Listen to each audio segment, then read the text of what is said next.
Kino, initiating physical contact with a girl in order to induce sexual vibes and get the girl in the mood. Wait, this doesn't sound right. Hold on. Kino, the highest tier of artistry in motion pictures. Kino is above all the other categories. Kino can only be enjoyed by patricians.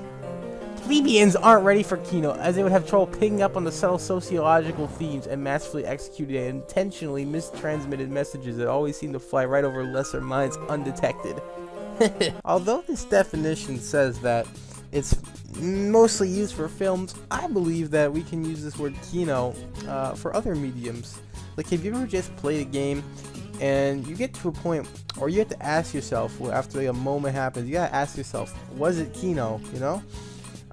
I'd like to think that that this word can apply to a lot of things in video games. Like, to start off with, you gotta admit that the intro to Tekken 2, that's pretty Kino. I mean, just look at like you got the music, the atmosphere, everything about this intro is just absolutely astonishing. Honestly, it's just a marvel to watch. Like, I could watch it over and over again all night.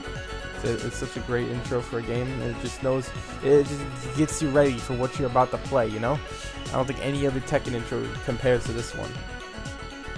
And it's already common knowledge that SpongeBob SquarePants Super Sponge for the PlayStation 1 is already an artistic masterpiece. I've covered this already. You guys already know that this is just a work of art. So the whole game in general would be, I'd consider Kino, just the whole experience.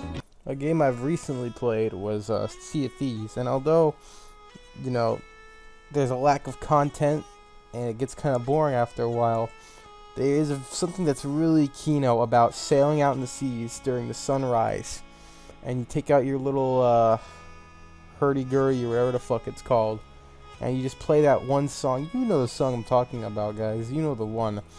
And you're with your crew, and you're just like gazing off into the sun as it rises over the horizon, and like you see the sea light up. That is something that is truly spectacular. That is an absolutely Kino moment, and probably the most Kino moment of this year so far.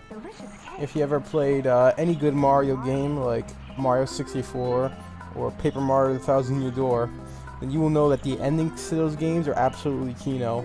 I'd say mostly when the credits roll, it's like the best part. Like, who could forget the credits from Mario 64? Absolutely Kino. It just makes you want to roll up into a ball, you know? It's great. And The Thousand Year Door, what more can I say about that game? Literally the greatest game of all time for the foreseeable future, unless Intelligent Systems makes a proper Paper Mario in the future. Absolutely Kino.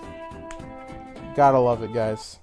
A lesser played game that is, I'd say, rather Kino would be the Flash game, the Madanui Online game, and this was released back in around 2001, I'd say, and it was a point-and-click game that just told the narrative of the 2001 Bionicle storyline, and the atmosphere, the ambience, everything about this game just like screams Kino, guys.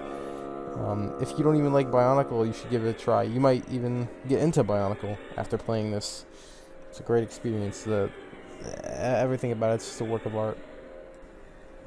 And there's dozens more Kino moments in games that I've played. I can go on for hours about it, but the thing is, I want to go over now the most Kino moment in gaming history, in my humble opinion. Now, for this, we have to go back to Pokemon Heart Gold and Soul Silver, or Gold and Silver, but I didn't play those games because I was too young. They were way before my time, to be honest with you. So I first experienced this in Heart Gold and Soul Silver. Now, for those of you who don't know, after you beat the Elite Four in Gold and Silver, you have access to the Kanto region, because geographically they're right next to each other in Pokemon mythology. So you get to go through Kanto, get all the gym badges and shit, and there's this mountain that you can go to. It's called Mount Silver, right? And it's a pretty challenging mountain. There's a lot of high-level Pokemon, a lot of scary Golbats and shit, I bet. But at the top of the mountain, on the snowy peak, there is a trainer there, and just the atmosphere that they apply here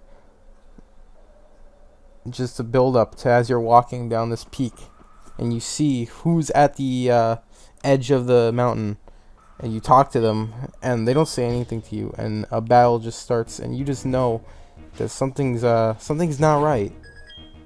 And then you get into the battle, and it's the trainer from Pokemon Red and Blue. Red.